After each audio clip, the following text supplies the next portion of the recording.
You know Gray Bar for electrical parts, but there's one more thing you may not be thinking of us for that can help maximize your next project's total value.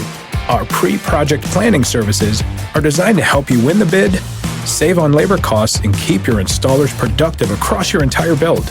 The sooner you call us, the better. Because when we're there from the beginning, we can anticipate your needs and help you solve problems before they become problems. Yep, Gray Bar does that.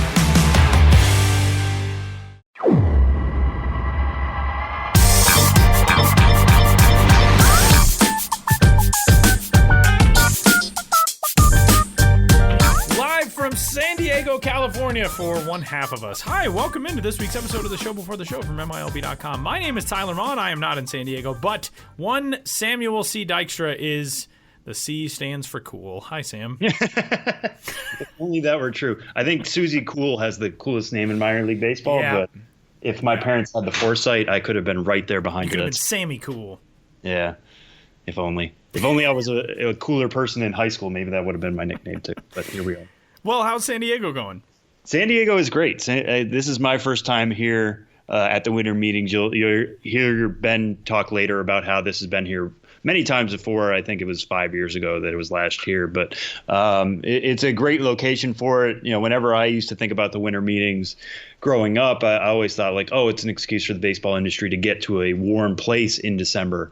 And part of that has been true, but this really feels like it. You know, it's kind of a nice little oasis for everybody as we start the winter doldrums a little bit. I know back home in Massachusetts, my mom had school canceled today, and I'm looking out the window and I see several palm trees. So that is very neat.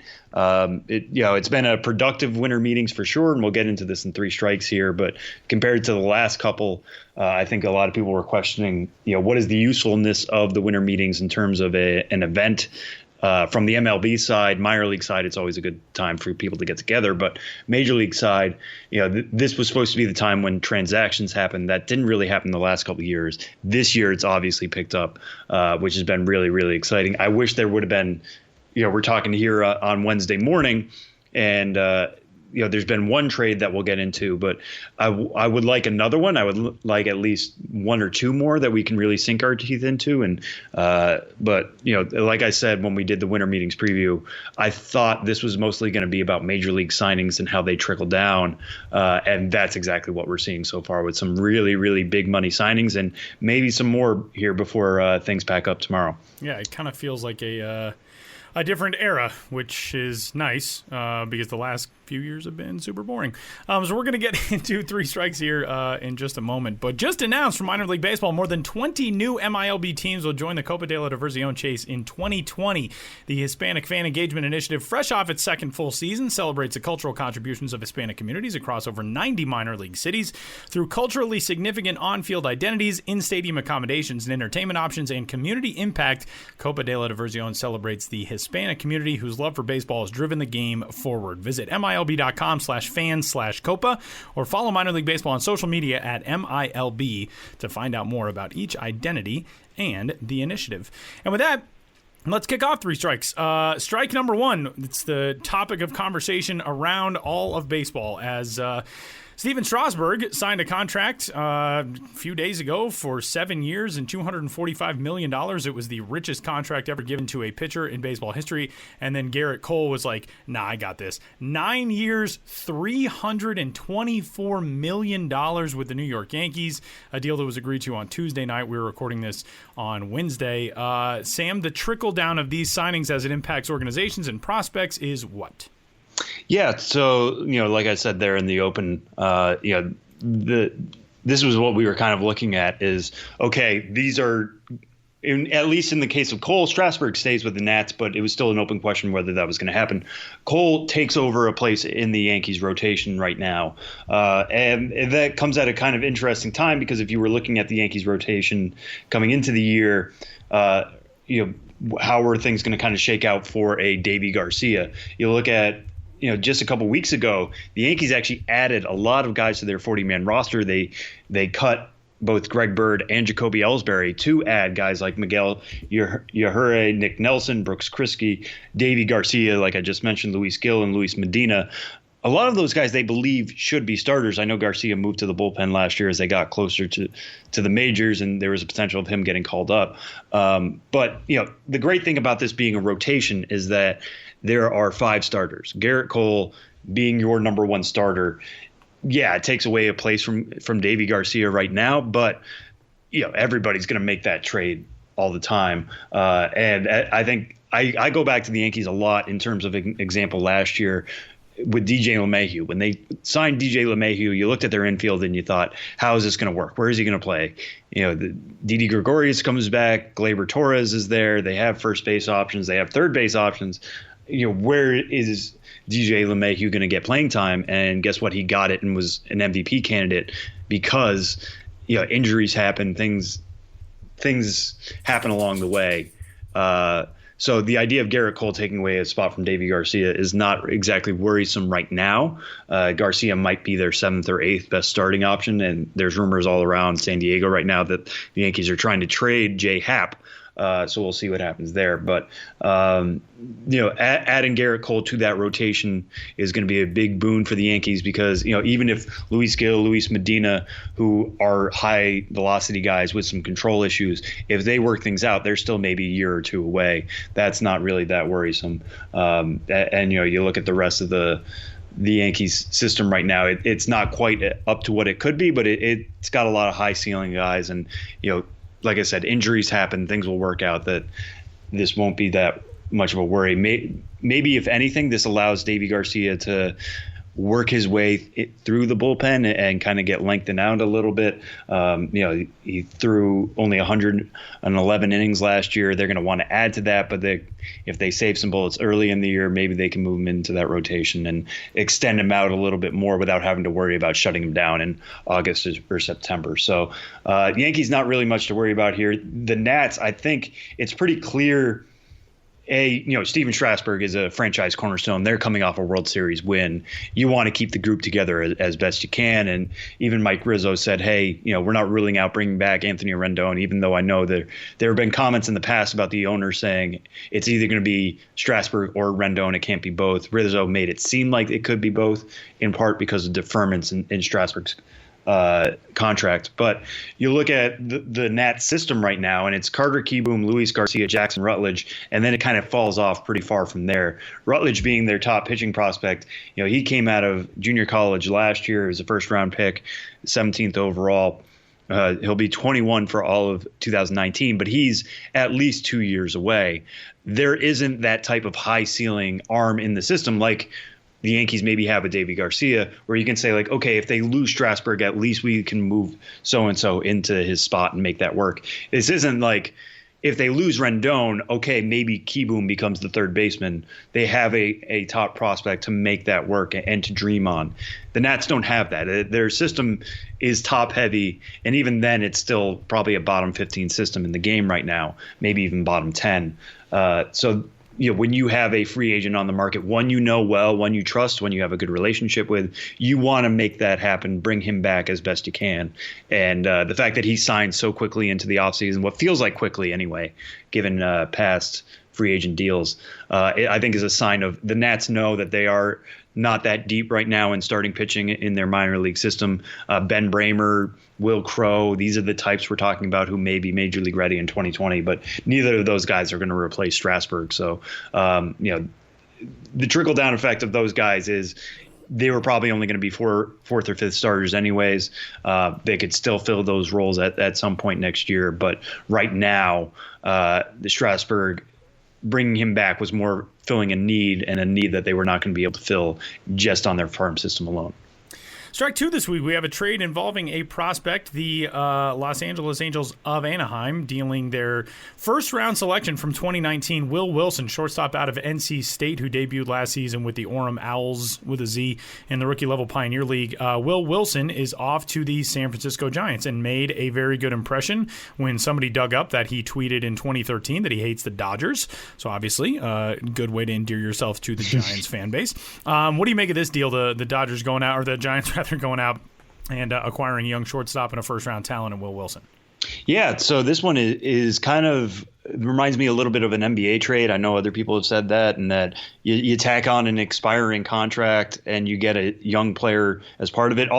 All the Angels are getting back is a player to be named later, or cash consideration. So the big thing from their standpoint is they are getting Zach Cozart's $12.67 million off the books for 2020. Now, we know the Angels were trying to be big spenders. They were trying to bring in Garrett Cole. That didn't work. They have been mentioned with Anthony Rendon. They do have an opening at third base now.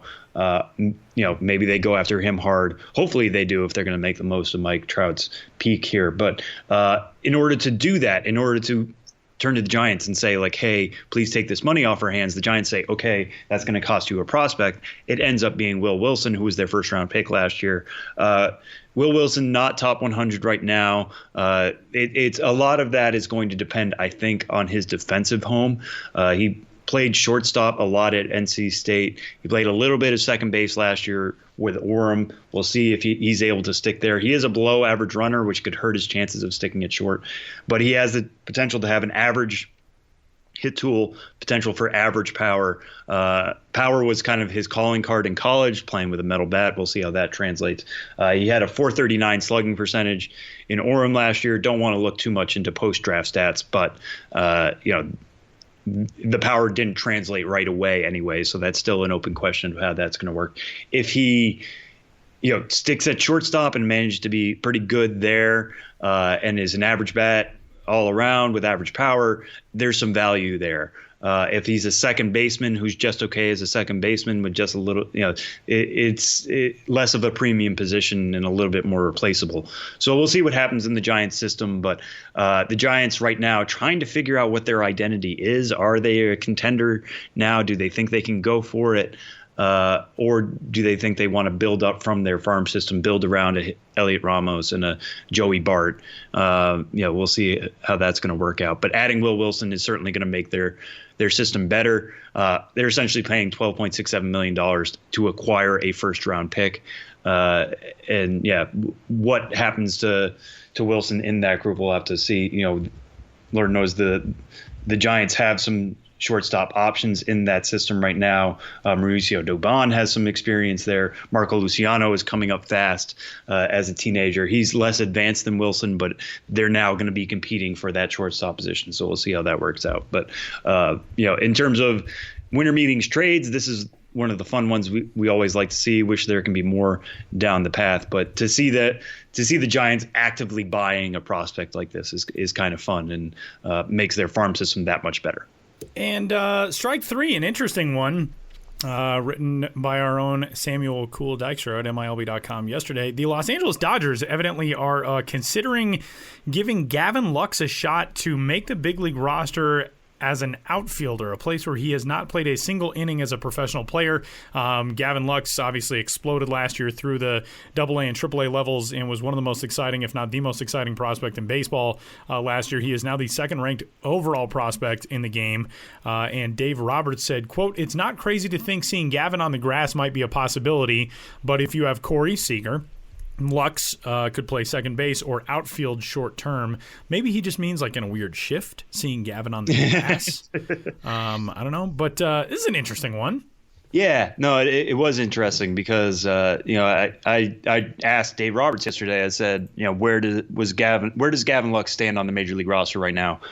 Because for anybody who followed his season last year, obviously one of the offensive standouts in all of minor league baseball. The guy hit .347 with a 1.028 OPS between Tulsa and AAA Oklahoma City, finished with 26 homers, 10 stolen bases. There's a reason why the Dodgers brought him up in September, because they were going for it. They knew what they had in the player.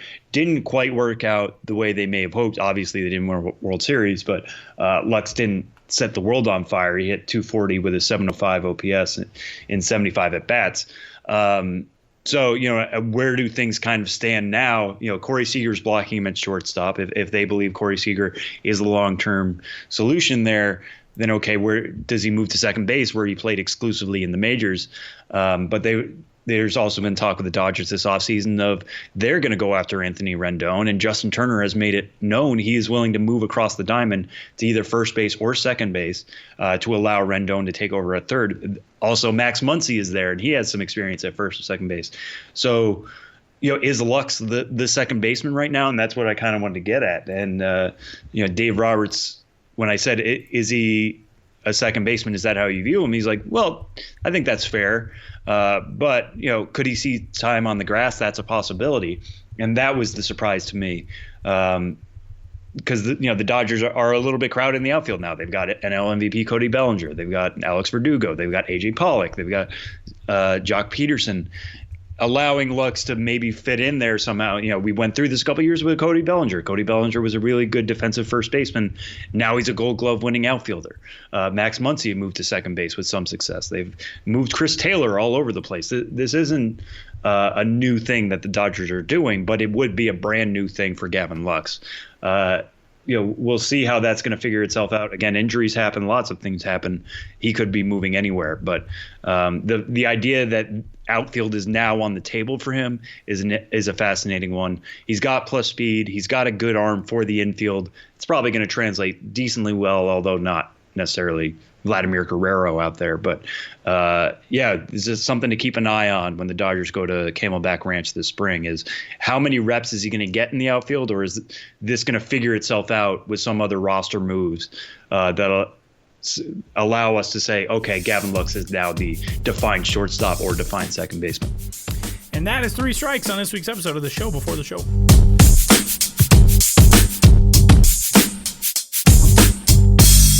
Well, we're in for kind of a treat this week with the winter meetings going on. Ben and I have been to a couple, but this week we are joined by somebody who's never been to one before. This is his first one. Is Fort Wayne broadcaster John Nolan. John, thanks so much for being here first off. Yeah, Sam, thanks so much for having me. And you don't need to thank me for being in San Diego for the winter meetings. I mean, it's good that you're here because you're able to provide a perspective that, we don't have anymore, being to a couple of these now.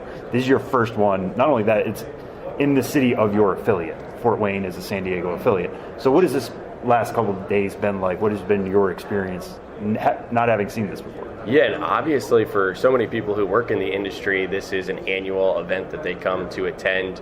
So for me, I've spent 8 years in MILB now, between interning and going on to become a full-time employee.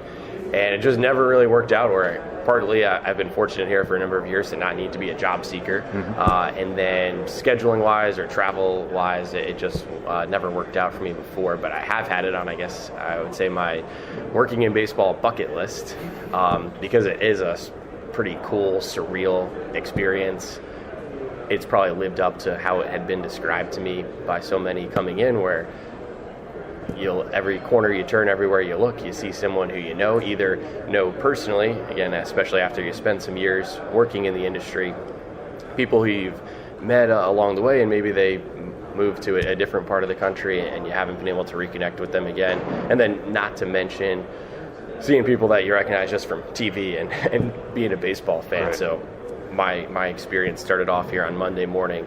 I was walking through the doors here of the Hyatt at the same time as Steve Finley, former All-Star, and I'm lucky working for a Padres affiliate where I have been able to meet Steve before, so he was one of those familiar faces in more ways than one. There you go. But then walked through the door, and I think Ken Rosenthal was the first person standing there, and it hasn't really slowed down in that sense since. Yeah, I was going to ask, what is your welcome to the winter meetings moment, but I guess that's kind of it. But actually, I would step back even, and when I got off the airplane in the airport, the first person who I saw was the Mets general manager, Brody Van Wagenen. Oh, there you go. So yeah, from that moment, that set the tone for the whole week. And once you are here and you are getting a little bit comfortable with like some moment that I had, that's Jim Leland is just around the corner. What is your day-to-day when you've been here since? Yeah, and so I've been here in a capacity representing the TinCaps, and so they're, whether it's been attending the Midwest League meeting or attending a demo for some changes and working on the website for teams in minor league baseball. So some stuff that was on the calendar this morning, there was a baseball chapel breakfast. So I think I was lucky to have a pretty good balance of having stuff that's scheduled today, but at the same time having some freedom to go out and explore. I had reached out to some people in advance about setting up a time to talk. I guess in my experience here too, I think I'm in I don't know if it's necessarily all that unique, but I'm in a spot in my career here in my later 20s where I'm not fresh, but I'm not all that seasoned either. So there's still people that I try to learn from.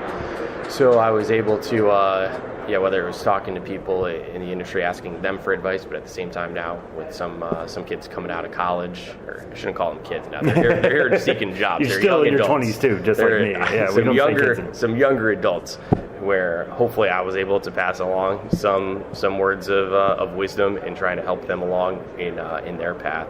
So definitely there's like a reunion aspect to it where catching up with people along the way. You had alluded to it earlier. It was sort of an extra bonus here is that being with the Padres affiliate in San Diego, I've had the chance to go over to Petco Park for an event or two, so you get like a little extra special treatment there. Walking through the clubhouse at Petco Park and having a reception out in the outfield area there was like pretty surreal. Like you gotta kind of pinch yourself. Just being in San Diego, it's like you can be sitting on the sidewalk and it's kind of breathtaking. So I've definitely fully enjoyed this experience, and I'm really grateful for all the opportunities along the way here. And going back to something you said about being kind of a veteran, not necessarily a seasoned veteran, but people now coming to you for advice. So much of what we talk about normally at the winter meetings are those job seekers. So with guys coming to you, or girls, or whoever coming to you now and saying, like, how do I get to a place where I am in a stable job like you've been for 5-7 years now? What is your number one piece of advice for those folks? One piece of advice. Or what is the spiel you give them? I mean, like, there's hundreds of job seekers. If they're here, then it's too late for me to tell them that they should study science or math. And again, I'm a play-by-play media relations guy, so definitely a tough industry to crack. So other than, I guess, a trite, work hard. That isn't trite, actually. That is, most importantly, work hard, be nice to people. But while here, I suggested to folks, just to take the time to actually build relationships, because you never know who connects with who. And even if it's not going to lead to a job here this week, the fact that if you present yourself in a professional manner, you take an interest in learning about the other person and figuring out a way where you could be of help to them, not just you asking for something, then maybe in that moment you're not going to have a breakthrough, but hopefully things kind of figure out a way of sorting themselves out down the road.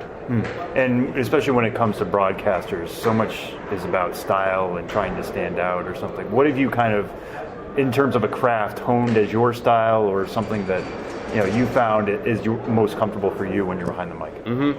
And I'm really lucky in my experience in minor league baseball. When I started out interning for the Syracuse Chiefs at the time, their lead broadcaster was Jason Benetti, the TV voice of the White Sox.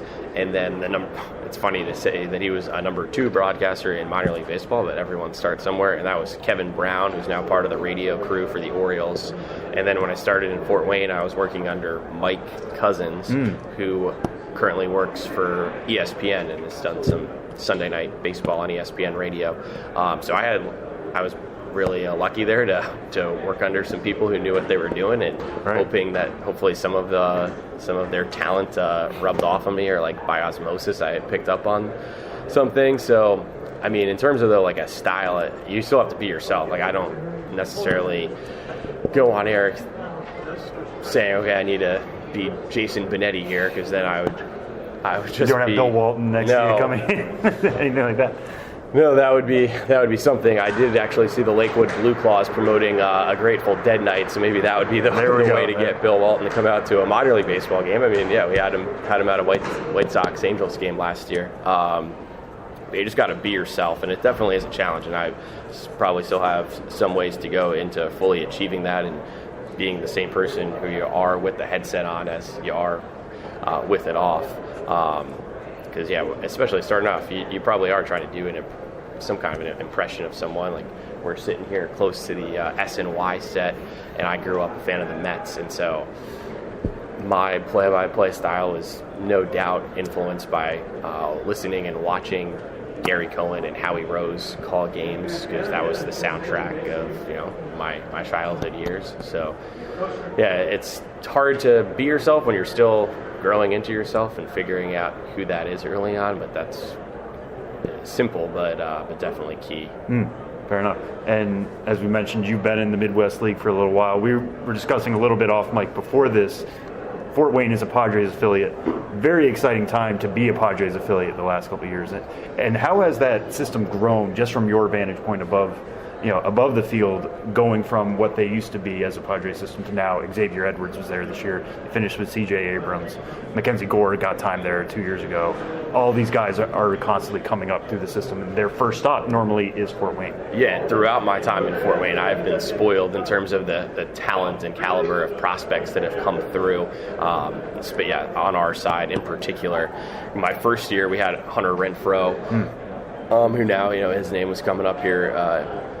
That trade with the Rays, but under the A.J. Preller era for the Padres, the caliber of prospects, you named some of those guys there, obviously has been as good as any in the game. Top farm system in baseball the last couple of years.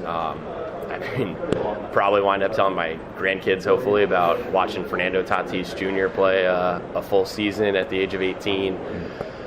And, the list goes on, and it's kind of interesting, too, because someone like Mackenzie Gore, unfortunately, dealt with injury during his year with us, and so we didn't see him at his best like he was this past year. He's the best pitcher in minor league baseball with like Elsinore and Amarillo. So, that's part of it, too. It's like some of these guys, they're teenagers. They're playing against competition 3-4 years older for the first time, and so you just have to kind of keep that open mind that they're growing, and it's not, success is not going to be instant, but it's obviously fun to see so many of these guys rise up to San Diego. I'm not sure if we could maybe try to do a study, but I think the Fort Wayne has probably had more guys wind up appearing in the major leagues than any Class A team has had over the last my 7 years, probably going back a decade or so. So that makes the job extra fun. Yeah, and beyond that, working at the club level, the affiliate level, how much of that relationship do you see with the Padres? Because the Padres have been there for a while. Some teams it's constantly cycling through, but they seem to be a mainstay in Fort Wayne, and there's not a natural relationship there. Right, so. Yeah, Fort Wayne to San Diego, they don't have that direct flight, and that's not a short drive. Not that you need one for Class A, but still, it's nice. I wish. Yeah.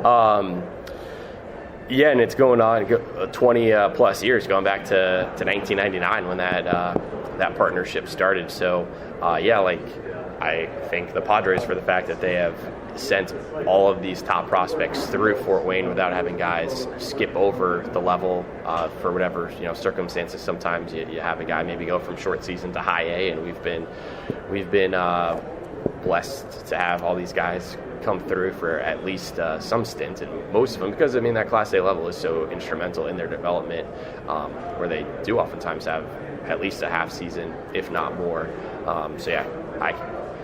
We can keep going for another 10 minutes with me, just thanking the Padres for a lot of these really outstanding opportunities. And sticking with the Padres just quickly, with this past year, this team, again, we could go up and down the way with the prospects, but being around the team every day, who was somebody who surprised you or somebody you felt like flew under the national radar that really stood out to you on a day-to-day? Man, the first one that comes to mind would be Joey Cantillo. He's a 19-year-old left-hander who started the season outside of top 30 prospect rankings.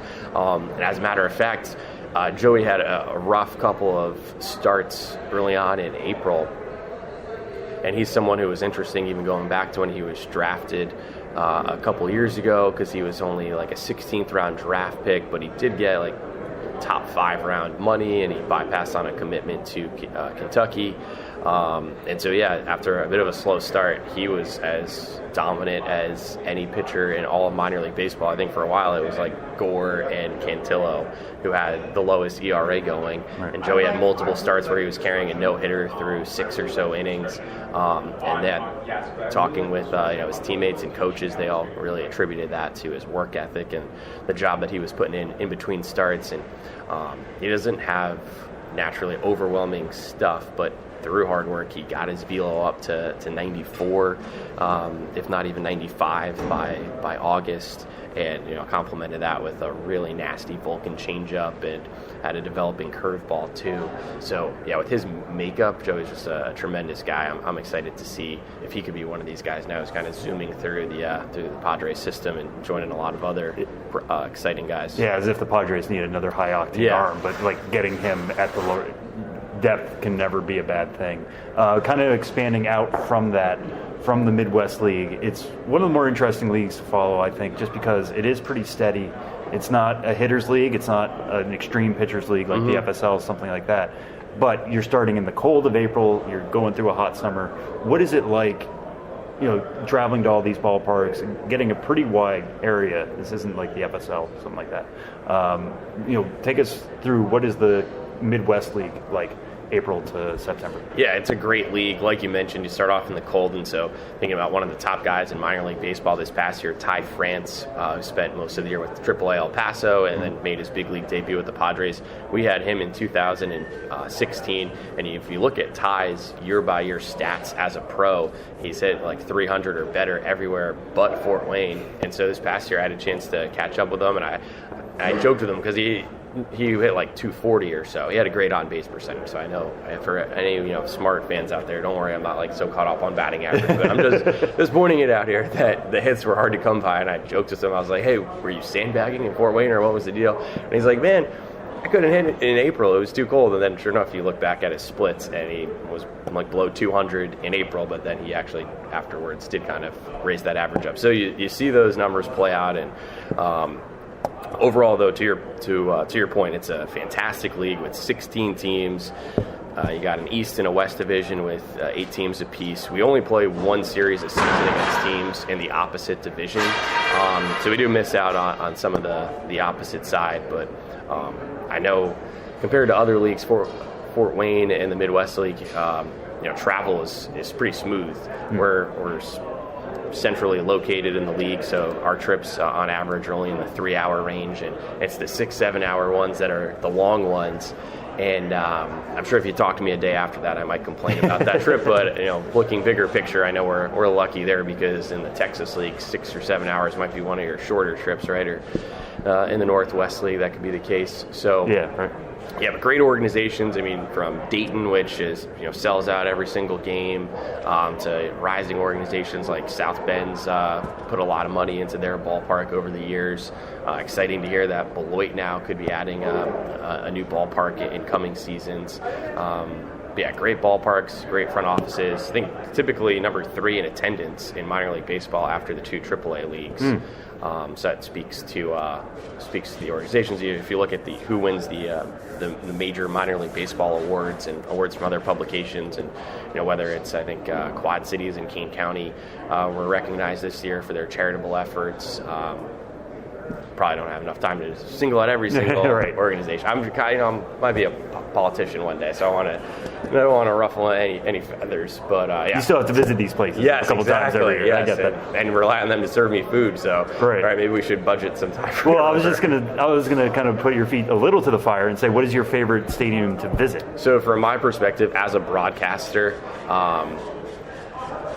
I give the nod to Dayton because of the fact that they have the largest crowds. And so for me as a broadcaster, it's great when you can hear that, that buzz in the background. And also kudos to their broadcasting crew led by Tom Nichols, that they have the best crowd mics to also amplify, because they have mics down close to the field, so you can hear the crack of the bat really well, in addition to the roar of the crowd. So honestly, I feel like a little bit big league when I'm calling a game in Dayton because of the atmosphere there. Fair enough. All right, and we were talking before as well.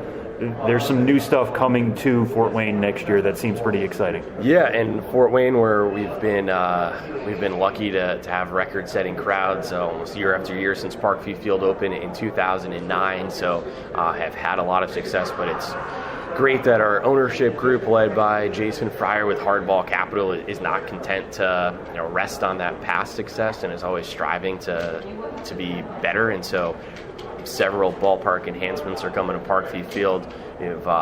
We've got a brand new HD video board coming in next year. And so for anyone tuned into MILB.TV, that also means that the Fort Wayne games at home will be streaming in a high definition.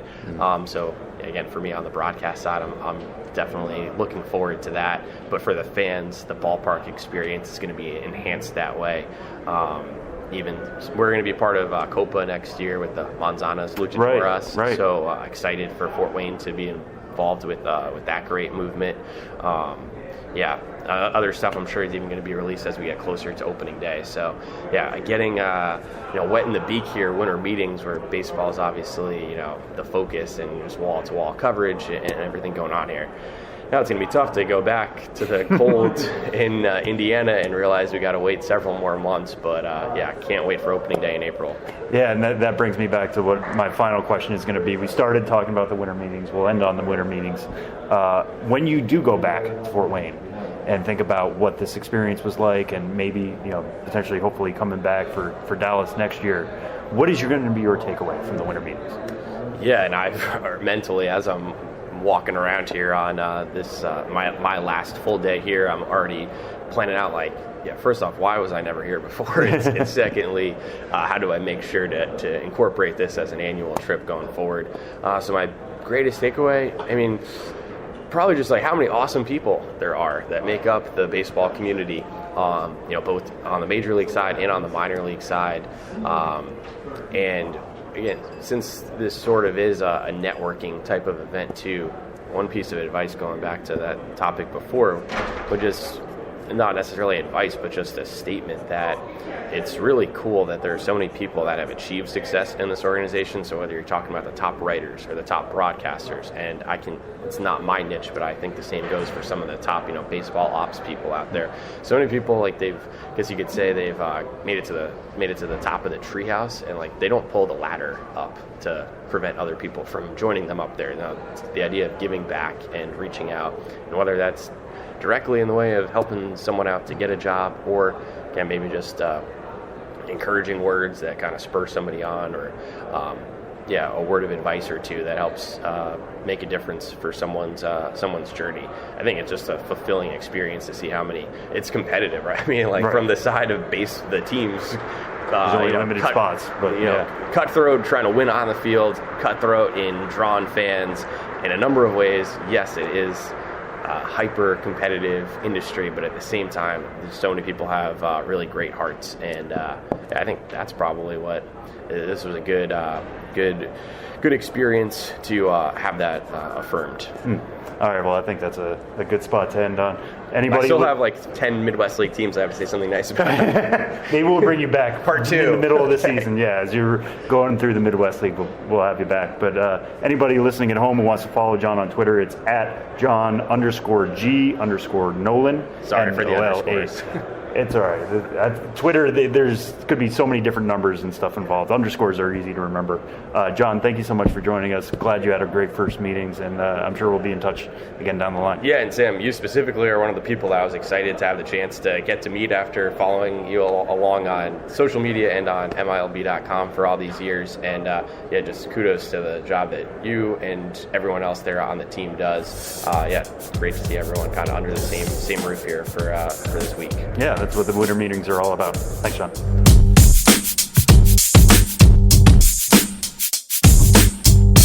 One of the most popular guys at the winter meetings from year to year, of course, is our very own Benjamin Hill, who is a celebrity in all contexts, but especially this year, I would imagine. Ben, hi. Hi, Tyler. That was a not at all over the top introduction. It's true, though. Whatsoever. It is true in its own sort of way. I mean, if you, the listener, have been following the winter meetings or watching winter meetings coverage on MLB Network or ESPN, you have certainly heard no mention of me, and that is probably as it should be. But I think what Tyler's alluding to there is just. And a point I make every year, and I think it's a point worth making every year, is that even though MLB gets all the attention at the winter meetings for things such as Garrett Cole signing, and Sam can get in that later. We were actually at the same It's gonna be restaurant. before for them. Yeah. We were at the same restaurant as Brian Cashman. That was fun. Yeah, when the Garrett Cole signing was announced. And that's the sort of thing that, the average person is going to know what is happening during the winter meetings. Not where Brian Cashman ate at, but those sort of high-profile things. But at its core, the winter meetings, and I say this every year, is a minor league baseball event. Minor league baseball chooses the sites. They do the organization. Essentially, Major League Baseball is a very large and high-profile guest of minor league baseball when it comes to how the event itself is actually put together and organized. So everyone from minor league baseball is there. I mean, not everyone who works in minor league baseball, but at least one person from every team, sometimes as many as 6, 8, 10 people for a team. The entire industry is there. And for someone like myself who spent my career working throughout the industry and visiting the ballparks, it is the highest concentration of people who know me than I will find anywhere else throughout the year by a factor of approximately infinity. So this year, obviously, there's so much going on. Yeah, you mentioned Garrett Cole and Steven Strasburg, and now there's a press conference as we're recording this right now to discuss about the baseballs over the last couple of years, and the home run rate has spiked and skyrocketed. But this is an MILB event, and obviously there's so much that goes on from year to year. There's the trade show, and there's meetings. And what have your overall impressions been about this season so far? Well, this one so far, I mean, we were last in San Diego 5 years ago. I mean, strictly from a logistical standpoint, it's a beautiful place to have an event like this. But the different prime locations are spread out and not as concentrated in other years. So one of my impressions from this year's meetings is you have to walk a lot more from place to place to place, and there's a lot of kind of frantic maneuvering between the Hyatt, where the MLB people are situated, from the Hilton, where minor league baseball is, from the convention center in between, where the trade show and job fair is. So there's like a lot of stuff spread out over a comparatively short amount of places. But, that really does kind of, for your day-to-day, moment-to-moment experience, that does kind of change the character of the meetings, just having to kind of jump from location to location a bit more than you're used to. Beyond that, I can't say there's anything from the minor league side that has outwardly been much different in terms of the structure of, the winter meetings. I mean, obviously we're approaching a important and difficult season for baseball, and there's a lot of talk about that. But on the day-to-day, in terms of how things are just organized and structured, it's just a winter meetings. Start with the opening session, have the Bob Freitas business seminar, have the trade show, have the job fair, have event and cocktail hours at night. It's like a nonstop put you through the ringer kind of event for all involved in their own special ways. And one story that you have this year that I really enjoyed, it wasn't necessarily focused on this winter meetings, although it's a big deal for these winter meetings, but is a Staten Island exec, Jane Rogers, who was actually an award winner in 2018. Couldn't go for a very specific reason, but she's here now, which is great to hear. After going through a cancer battle, missed 2018's winter meetings in Vegas, is here to accept her award this year in San Diego. You got to speak with Jane. It sounded like a really fun interview when I talked to you before the piece. That came through in the piece as well. But what can you tell us about Jane Rogers, who has been in Staten Island, it seems like, forever? Yeah, Jane Rogers, this was a fun story to write. Not one I kind of had on my radar coming into the meetings, but it just it just presented itself to me during the opening session. Jane Rogers, who was literally the first employee of the Staten Island Yankees, hired as an office manager in February of 1999, has been with the team ever since. She is now the senior vice president of baseball operations, really well known throughout minor league baseball circles, and particularly within the New York Penn League. Very outgoing, caring person. She'll roll her eyes, but she does have that kind of reputation of being sort of the team mom, or just the kind of person who, and then she says, well, I am a mom. I take care of people. It's in my nature. So she's just really well known throughout the industry. But in 2018, prior to the 2018 season, she was diagnosed with breast cancer and, spent that entirety of the rest of the year from about March onward, dealing with that and into 2019, was not able to attend the winter meetings last year when she was awarded the New York Penn League Executive of the Year. So as 2019 progressed, she went through her treatments, chemo, radiation, was declared cancer-free, and then was able to come to this year's winter meetings in San Diego.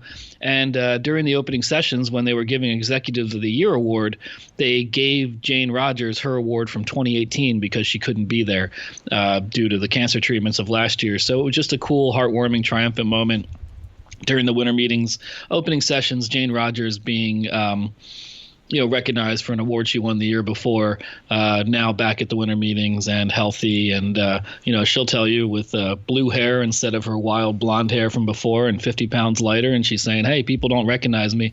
But it was a lot of fun. I talked to her right in the wake of the opening session.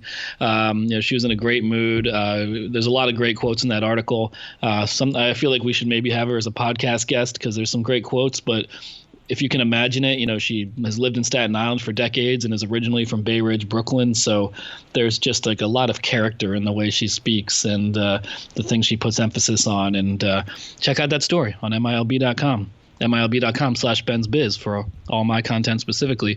But of course, you want to read everything. All of it, all the time. And there is also a story coming up, I don't believe out yet, but on a former Johnson City broadcaster who's got one of the best names that I can imagine as a broadcaster or anybody else, Joey Zanaboni. Give us the lowdown on Joey. Yeah, well, you guys, Tyler, I'm not sure if you came across kind of Joey Zanaboni highlight clips on Twitter this past year. Really interesting fellow. He was with the Johnson City broadcaster with the Johnson City Cardinals last year. He calls himself kind of the voice of a new generation.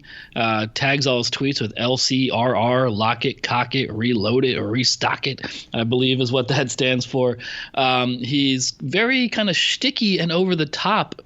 But he gets a lot of attention for his calls with a lot of puns and crazy, similes and all sorts of stuff that he believes are made for the internet age at a time when you're trying to get attention for not just yourself as a broadcaster, but for your team through, smaller snippets of play calling as opposed to just kind of settling in over a long period of time, which of course he has to do as well, calling games. So he's at the winter meetings, not registered as a job seeker, but, pounding the pavement, talking to people. And I was like, oh, Joey Zanaboni's at the winter meetings. This guy is unique to say the least. And so I'll talk to him. And I had a very unique conversation. It's taking me a long time to transcribe it. For all his kind of goofy puns and over-the-top play calling, he is a very thoughtful guy. I mean, he mentioned everything from Martin Luther and his 95 Theses to his personal poetry chapbooks that he writes to the history of printing in general and mass communication, and very strange and interesting fellow. And I'm writing a story about him, and I think people enjoy it, just seeing where this guy's coming from, whether or not you like his style or not. It is something that is truly different. And one thing I was just transcribing before we came up here is Joey says, I see what I do as sports announcing for the internet age. I have immense appreciation for Jack Buck, Vin Scully, Red Barber, and people who came before me. But find me Red Barber's Snapchat account. Find me Vin Scully's Instagram. I'm trying to do things that stand out in the modern world. And then he goes into a comparison between somewhat of himself and Martin Luther nailing his 95 theses to the door. And he concludes this particular passage with, mine is an experiment in trying to do something different. Some of it sticks, some of it is improving, and some of it is great already. But I just see myself on the first step of a journey, and I see myself as part of the new wave. And, there's a lot of broadcasters at the winter meetings looking for jobs, and generally they are, finding their voice, so to speak. And Joey Zanaboni, no matter what you end up thinking of his work when you listen to it, is coming from a very different place. And that's why I'm writing a story on him, because, hey, we're all looking for novelty and things that are unique. Right. And I did enjoy talking to Joey Zanaboni. So look for that story. And one of the other things you got to do as well was check out the trade show, which is always a big highlight for a lot of folks when they come here. And it's kind of funny to me that it's in the convention center. Anybody who knows Comic-Con, it's a big deal in San Diego. that's also held at the convention center. Just quickly, because I know it can kind of be similar year in and year out, but during your trip through the trade show, what kind of stood out this year in terms of what you saw here in San Diego? Well, there is a video on online right now, on not just online, but on MILB.com. Yeah. With some of my trade show wanderings. This year there was a spot where you could get free, pretty high quality headshots done. So Sam, go down there if you want some good picks. There was this home run, I forget what it's called, this home run simulator, and I did awful. I played softball this year, in case you didn't know, and I did pretty well. And also injured yourself. Well, I did injure myself in the last game. I pulled a hamstring, yes. But all I'm trying to say is I was feeling pretty good about my baseball skills, and I stepped into this at the trade show. It's a really amazing piece of technology, but I found it really hard to deal with. It's like playing a video game in real life. You have a massive screen. You step into a batting cage, and there's this massive screen like a video game, and the pitcher is a video game pitcher pitching to you, but as soon as he goes through his motion, the ball comes out of the actual pitching machine in the batting cage. So you are working on timing your swing to not a real pitcher, but a pitcher delivering in this baseball game virtual reality backdrop. I did awful, but I thought that was a really cool thing as well. People are into the pizza cones. I can't eat that because I'm gluten free, but these doughy pizza cones with different, filled with different toppings. The guys were from Philly, so they had some more Philly specific stuff. The Whiz Wit pizza cone and things of that nature, and on and on and on. It's the trade show. I wish the public could sometimes go, because I think they'd appreciate it more than us jaded industry folks, just to walk among this baseball. Wonderland is maybe too strong a word to say, but just to really get a sense of all the products, goods and services that surround the job of putting on a baseball game at a professional baseball stadium. Because that's the thing, is that literally everything you experience at a baseball game is basically coming through the trade show. Whether it's the seats that are sold, the lights that are placed at a stadium, the ticketing methods, the grass, like the games they have off to the side, the concessions. All of this stuff is in one place. Whether teams buy it there or go to other vendors is yet to be seen. But it's incredible how much you have to think about. Every minute detail of a ballpark has to be decided year in and year out, and how things can be changed and tinkered with and whatever. But to have that all centralized at the trade show is pretty neat. Yeah, exactly. It really gives you a sense of the scope of the operation when you're running a baseball team at a professional baseball stadium. I mean, you don't think of it as a fan necessarily, but you're like, oh, the trash cans, they had to come from somewhere. The signage, the lighting, like you said, it's massive. All of Ben's stuff up at MILB.com/BensBiz. He is on the social medias at BensBiz on Twitter and the BensBiz on Instagram. And enjoy the rest of the time in San Diego, man. We'll be on the lookout for all the rest coming to the site. Yeah, thank you. I have a few things in the can, and looking forward to writing more, talking about it more, and also, with all due respect to the winter meetings, looking forward to it being over and visiting some friends in San Francisco and, peacing out for a few days. Never a bad thing. Yeah, that's what people say. Peace out, right? Yeah, I think they say that in NorCal, yeah. Yeah, okay. I'm going to peace out.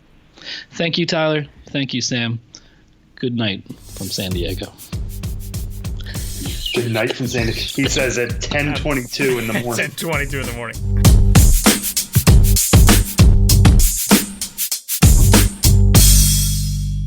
Just one more reminder. Over 90 teams will vie for the Copa de la Diversión Cup in 2020, each with an identity as unique and impactful as its area's Hispanic community. Follow minor league baseball on social media at MILB and visit the Copa website at MILB.com/fans/Copa to find out more about the initiative's newest members and colorful, vibrant identities. And congratulations, by the way, to the Mariachis de Nuevo Mexico, the Albuquerque Isotopes, who were Copa champions again. And with that, we're going to wrap things up. What's on the docket for you the last couple of days in San Diego? Yeah, I mean, we probably should have mentioned this, and this is my bad for not saying it at the top. But for any of you listening over the weekend after Thursday, when this is posted, we'll be doing the Rule 5 draft stuff next weekend or next week in our podcast. We recorded before the Rule 5 draft this year. So we'll cover that and the potential stickiness of all players taken next week. But yeah, that's the big thing on my my ledger the rest of the way is the Rule 5 draft Thursday morning. That's always fun just because it's a career defining moment for a lot of guys, and it's the first crack they get at the major leagues. Whether they're going to stick or not, they've kind of been diminishing returns the last couple of years, but at least it's that chance to prove yourself at the top level and know that another organization thinks you're capable of doing that. So that's always fun. And yeah, I think the rest of today is just seeing where the day takes me. It's one thing I love about the winter meetings is that there's always the potential of something right around the corner. Outside of maybe some comments here and there, we didn't know that Garrett Cole would definitely sign last night until it happened. So what could happen today? Could Rendon sign? Could some trade be right around the corner? We'll have to see. But yeah, it's always an exciting time of the year, and we'll be back to talk about whatever we missed this week, next week, and it'll probably be our last show. So we'll wrap up the entire 2019 year and season and all that kind of fun stuff. So looking forward to talking to you guys then. And with that, we'll say goodbye from the 2019 winter meetings. We'll wrap things up next, talk about the Rule 5 draft, as Sam noted, and all of that. For Sam Dykstra, I'm Tyler Mon. Enjoy the rest of the hot stove week, and hopefully your team gets everything on its Christmas list. That's all. Talk to you next week.